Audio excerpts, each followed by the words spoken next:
Presiden Joko Widodo punya concern yang bagus soal bagaimana mengefisienkan anggaran. Jadi ini emang apa pertama kalinya Presiden Jokowi ini bawa seluruh keluarga pertama kalinya ke luar negeri untuk kunjungan kerja. Ya, memang pertama kali terjadi dan akhirnya ya begini jadi pembicaraan gitu. Baik, Pak Fadil mungkin ada analisanya gimana nih? Sebenarnya kalau dibilang efisien masih efisien kalau dari DPW Projo sendiri, tapi kalau dilihat dari selama ini kan Presiden Joko Widodo selalu kesederhanaan. Nah, itu gimana ya? Ya, jadi begini ya, kita harus meletakkan masalahnya dulu secara benar ya. Yang pertama terkait Presiden membawa keluarganya ini sebetulnya memang benar, secara aturan tidak ada yang dilanggar ya. Tetapi secara etika dan kepatutan memang ini menjadi bermasalah. Kenapa? Karena pertama sekali Presiden beberapa kali mengampanyekan efisiensi. Yang kedua, Presiden tahun kemarin pernah mengeluarkan edaran bahwa setiap pejabat negara yang akan melakukan kunjungan itu agar membatasi rombongannya dengan sangat kecil saja. Nah, ketiga adalah kondisi perekonomian kita sekarang yang memang sedang kurang baik ya. Yang keempat itu adalah ketika masyarakat ini kan sekarang dalam kondisi ekonomi yang sulit, kemudian dibumbui oleh rentetan kejadian mulai dari sejak kasus di Ragunan, tasnya ibu negara dan Kahiyang menjadi sorotan publik ya, kemudian adanya laporan terhadap Kaisang juga yang sebetulnya tidak begitu penting ya untuk dipermasalahkan di Republik ini. Nah, ini kan rentetan-rentetan ini kemudian menjadi menarik perhatian publik. Ini topiknya adalah Presiden ini kenapa tidak konsisten dengan ucapan-ucapannya, terutama masalah efisiensi, kesederhanaan dan lain-lain itu. Nah, ini yang menjadi sorotan publik. Jadi memang kalau secara aturan itu tidak ada yang melanggar. Bahkan Presiden sebelumnya Megawati, Puan tidak pernah lepas dari dulu. Gus Dur, Yeni itu tidak pernah lepas, mungkin karena keterbatasan beliau. Bahkan Pak SBY pun pernah membawa sekali, tapi itu pun karena undangan dari kerajaan Inggris ya. Jadi sebetulnya tidak masalah ya secara aturan, tetapi kali ini menjadi bermasalah secara etika dan kepatutan. Kecuali pada saat ini ekonomi kita sedang meroket seperti istilah Pak Jokowi, beliau kemudian membawa keluarganya turut serta dalam kunjungan, saya pikir tidak akan menjadi sorotan publik. Tetapi menjadi disorot publik karena itu tadi Bapak Presiden ini menyatakan dan menyampaikan sesuatu, memproklamirkan diri sederhana, tetapi fakta yang dilihat publik ini sekarang kan tidak sesuai dengan apa yang disampaikan. Jadi waktunya tidak pas begitu pada saat ekonomi rakyat sedang susah dan sejumlah masyarakat telah mengalami krisis begitu? Ya, itu yang membuat rasa publik itu terganggu melihat ini, loh kok Presiden kita malah pelesiran bawa keluarga, sementara di negara kita kondisinya sedang tidak baik. Gitu kan, kita tahu sekarang bagaimana defisit anggaran terus meningkat, hutang terus menggunung. Nah, ini kan indikator-indikator sebetulnya yang tidak sehat untuk perekonomian kita. Nah, ini menjadikan masyarakat rasa keadilan dan rasa kenyamanan publik itu bernegara itu menjadi terganggu. Saya pikir itu menjadi masalah. Pak Handoko gimana nih? Sepertinya Pak Presiden tidak mencerminkan apa yang sedang terjadi di Indonesia ini. Terlalu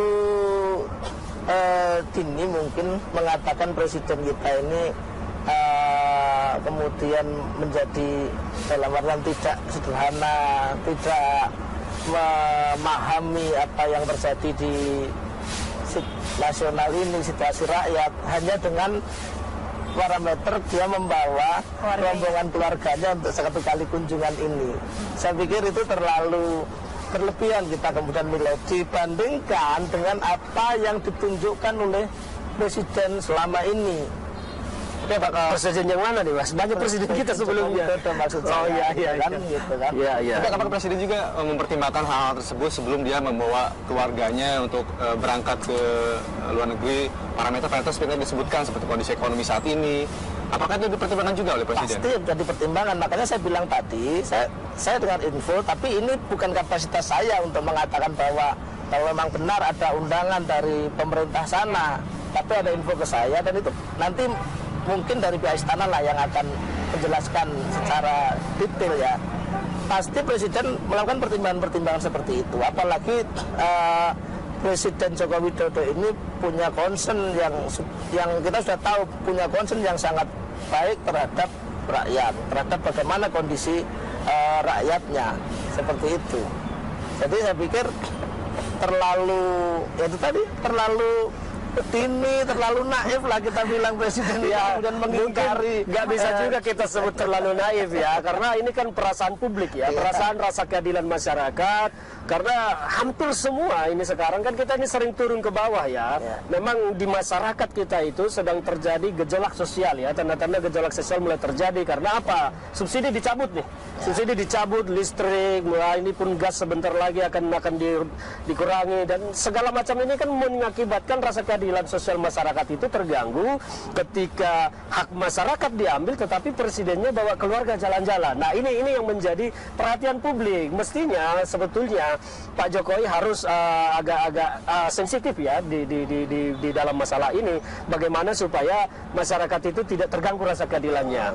Seakan lebih baik tadinya kalau Pak Jokowi tidak usah menyertakan keluarganya. Sekarang kan sebetulnya kalau kita melihat kasihan juga keluarga Pak Jokowi yang sudah dibawa jauh-jauh ke sana. Tapi saya tidak yakin mereka masih berani beraktivitas di luar. Saya tidak yakin mereka beraktivitas. Mungkin hanya di kamar saja karena mereka itu sudah akan diikuti oleh banyak orang untuk kalau lagi pleasure kemana, jalan kemana kan difoto orang kemudian viral lagi di media. Kan kasihan juga sebetulnya keluarga beliau, apalagi sang cucu yang belum mengerti apa-apa harus menjadi ikut serta di dalam pembicaraan publik, kan kasihan juga sebetulnya. Memang dari Pak Handoko yang tahu, apa keluarga Jokowi di sana itu apakah memang punya agenda resmi atau memang ada acara yang diundang, acara tertentu? Ada hanya jalan-jalan aja. Jalan-jalan saja. Ada informasi yang saya bilang tadi, ada agenda untuk undangan dari siapa, Pak? Dari Turki. Oh, ya. dari Turki. Jadi tapi saya bilang ini informasi yang nggak official ya. Jadi seperti itu. Tapi saya mau mengembalikan lagi bahwa ini adalah bukan sesuatu yang satu tidak ada aturan yang dilanggar, dan ini juga sebuah hal yang dilakukan oleh presiden-presiden kita sepanjang sejarah Republik ini. Jadi menurut saya it's okay lah, ini bukan sesuatu yang pantas kita untuk ributkan seperti itu. Walaupun sebenarnya mungkin hal ataupun protes ini sebenarnya datang dari masyarakat yang pada saat ini lagi susah loh Pak. Ya saya juga banyak juga toko-toko yang tutup pada saat ini, hutang negara terus membengkak, banyak juga masyarakat yang tidak bisa membayar listrik gitu. Kita bisa berdiskusi kalau persoalan itu ya, karena indikator-indikator makroekonomi kita juga menunjukkan hal yang sebaliknya. Artinya ekonomi kita tumbuh. Kemudian misalkan perkara yang disampaikan Bang Ferdinand tadi, ada subsidi yang dicabut misalkan, itu memang dari awal dari concern pemerintahan Jokowi. Subsidi yang tidak tepat sasaran, subsidi yang kemudian tidak memberikan dampak yang produktif itu dicabut. Tetapi ini dialihkan untuk pembangunan sektor lain, seperti kita lihat sektor infrastruktur itu sangat kencang. Nanti kita juga akan membahas soal ekonomi karena memang saya juga mendapatkan informasi bahwa sebenarnya hutang pada saat Pak Jokowi menjabat ini lebih besar daripada 6 presiden sebelumnya. Kita akan bahas, namun kita harus sudah dulu sejenak. Pemirsa, pada hari kedua pelaksanaan KTT G20, kita telah terhubung dengan Tri Febriana dan juga juru kamera Bintang Adipati langsung dari Hamburg, Jerman. Baik, selamat malam waktu Indonesia. Tri, silakan dengan laporan Anda. Ya, Nirma dan Aldi, dari venue atau lokasi tempat KTT G20 berlangsung, Museum Kongres Hamburg, Jerman, dapat menginformasikan bahwa untuk pelaksanaan KTT G20 hari kedua atau hari terakhir ini, Presiden Joko Widodo mengawali pertemuan bilateral dengan Perdana Menteri Belanda Mark Rutte yang sebelumnya memang tertunda, harusnya kemarin dilaksanakan karena blokade jalan aksi pengunjuk rasa sehingga pertemuan digelar pada pagi tadi. Dan tadi juga Presiden Joko Widodo sudah melakukan pertemuan bilateral dengan Presiden Amerika Serikat Donald Trump, di mana pada pembukaan Presiden Joko Widodo dengan Donald Trump menyebutkan bahwa ada banyak penggemar dari Donald Trump di Indonesia, dan Presiden Joko Widodo meminta langsung secara personal kepada Presiden Donald Trump untuk berkunjung ke Indonesia. Dan Presiden Donald Trump menyambut antusias dari keinginan Presiden Joko Widodo untuk Donald Trump berkunjung ke Indonesia, dan Donald Trump juga menyatakan bahwa ia sangat ingin berkunjung ke Indonesia suatu hari nanti, karena Indonesia merupakan negara yang dinilainya sangat menyenangkan. Dan selain itu juga tadi Presiden Joko Widodo menggelar pertemuan dengan Perdana Menteri Vietnam, dan nanti Presiden Joko Widodo akan menggelar pertemuan bilateral dengan Perdana Menteri Norwegia, dan nanti di hotel tempat Presiden Jokowi menginap juga akan digelar pertemuan bilateral dengan Presiden Republik Rakyat Korea. Dan tadi untuk acara pembahasan di KTT G20 hari kedua ini, Presiden sudah mengikuti pembahasan sesi ketiga, yaitu mengenai kerjasama dengan Afrika, migrasi dan kesehatan. Dan saat ini Presiden Joko Widodo akan mengikuti sesi keempat, yaitu mengenai ketenaga kerjaan, women empowerment dan digitalisasi. Dan pemirsa, Presiden Joko Widodo juga kemarin sudah menjadi pembicara utama dalam pembahasan fighting terrorism, di mana Presiden menyampaikan pendapatnya mengenai pendekatan untuk mengatasi pemberantasan terorisme.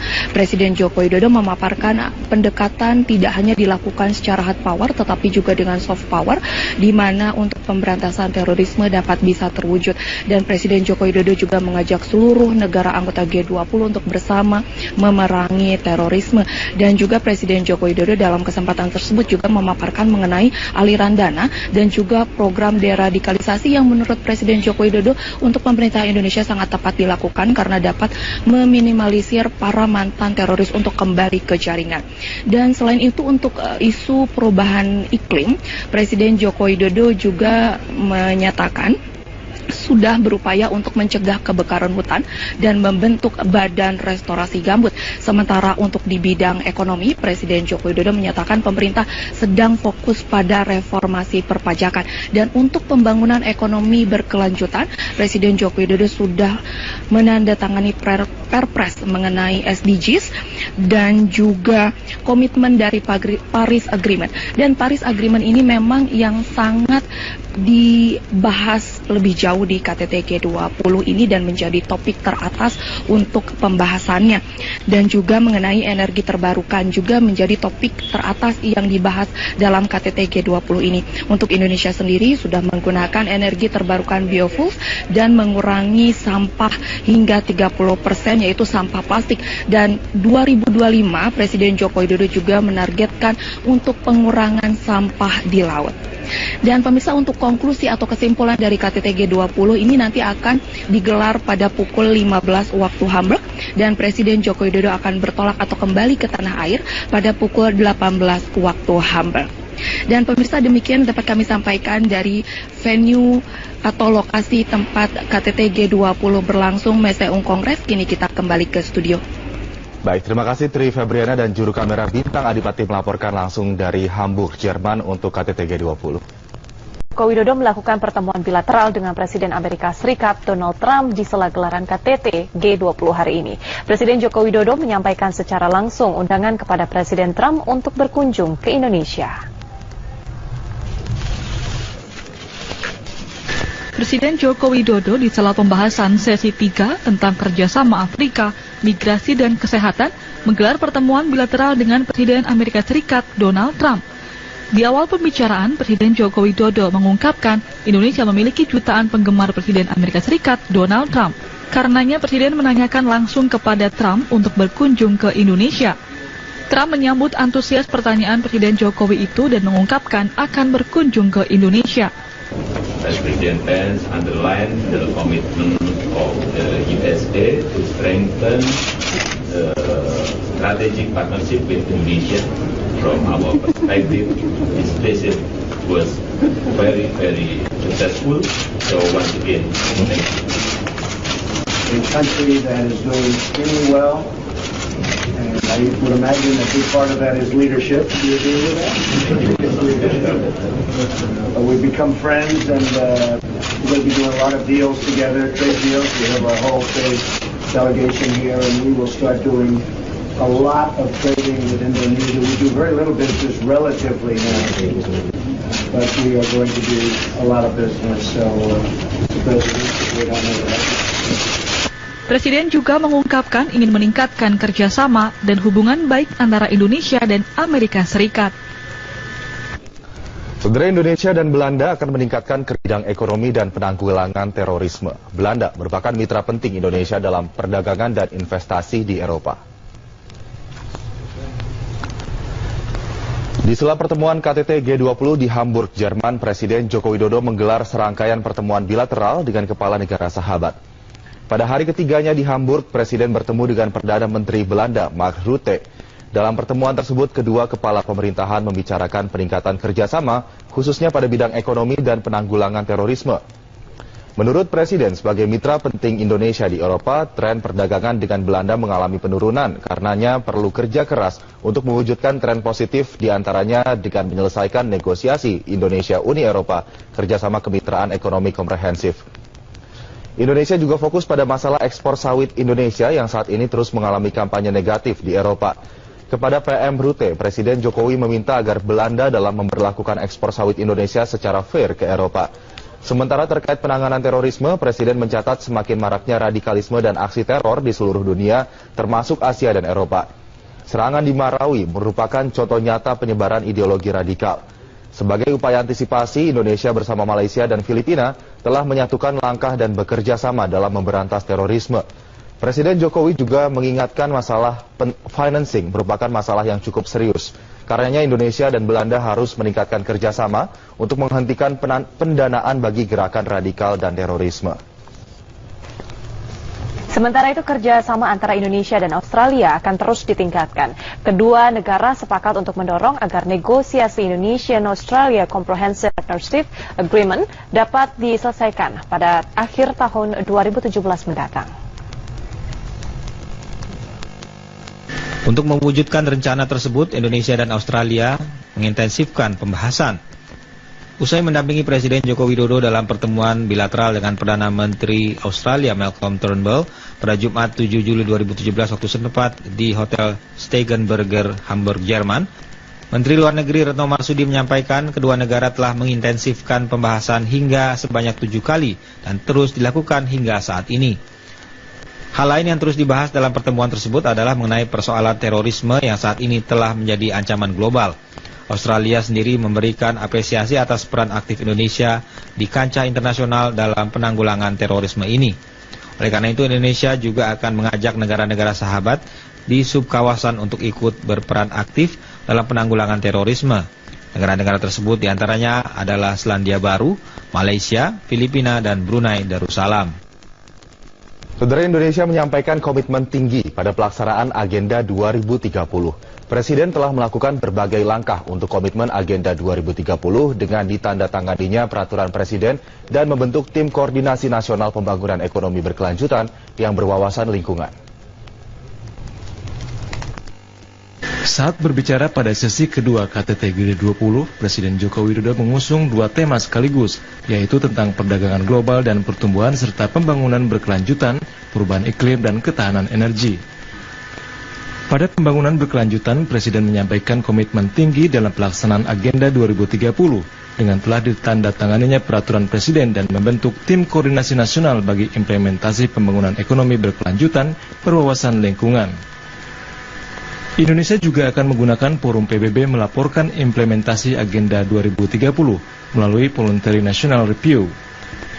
Presiden juga menyampaikan kembali implementasi komitmen Paris atau Paris Agreement dalam menghadapi tantangan perubahan iklim dengan moratorium pembukaan lahan baru, membentuk badan restorasi gambut, memperbaiki 2 juta hektar gambut dalam 5 tahun, dan mengatasi kebakaran hutan dan lahan.